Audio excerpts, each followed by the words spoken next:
The storm outside grew louder and more furious. But as it raged on, something inside me stirred, like a premonition of impending doom. And then, as if in a dream, the door burst open and the man who had sought refuge with me was back. But he wasn't alone. He was surrounded by a group of robed figures, just as he had been when they took him away earlier. My heart pounded as they slowly made their way towards me, the hooded figures chanting in some unknown tongue. I was paralyzed with fear, but as they approached, they simply passed me by and left the cabin, taking the man with them once again. And in the silence that followed, I realized that the voices he had spoken of had now become my own. They echoed in my mind, inescapable and unrelenting. I tried to shake the voices from my head, but they only grew louder and more insistent. "They can hear me," I repeated over and over again, as if trying to convince myself that I wasn't going insane.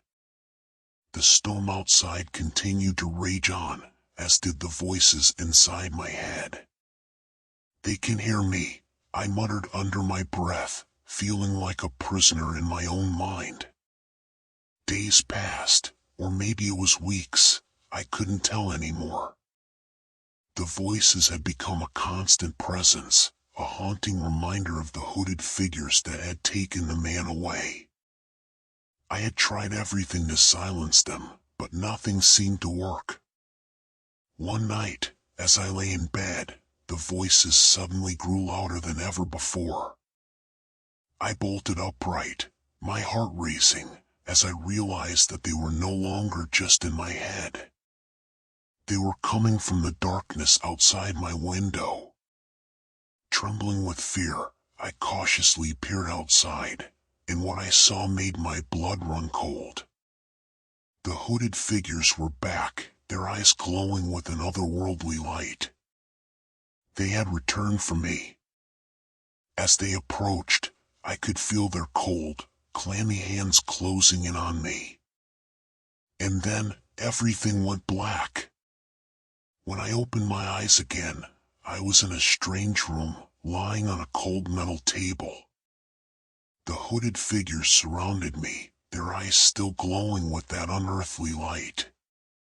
And then, everything went black. When I opened my eyes again, I was in a strange room, lying on a cold metal table. The hooded figures surrounded me, their eyes still glowing with that unearthly light. "You are one of us now," one of them said, their voice low and ominous. I tried to speak, to protest, but no words would come out. It was as if my vocal cords had been ripped from my throat. "We have given you a gift," another one said, holding up a small vial filled with a glowing blue liquid. "You will see things that others cannot. You will hear things that others cannot. And you will know things that others cannot." The hooded figures disappeared into the shadows, leaving me alone in the room with my newfound gift. And as I looked down at my hands, I realized that they were no longer my own. They had become twisted, gnarled things, pulsing with a sickly blue light. I stumbled out of the room, my mind reeling with confusion and horror. The world around me had changed. Colors were brighter, sounds were sharper, and the air was thick with a strange energy that I could not explain. But the worst part was the voices. They were no longer just whispers in my head.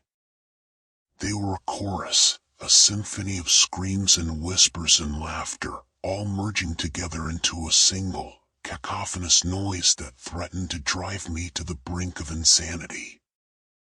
And as I stumbled out into the street, I realized that the man who had sought refuge with me was nowhere to be found. Had he suffered the same fate as me? Or had he been one of them all along? I didn't know, and I didn't care.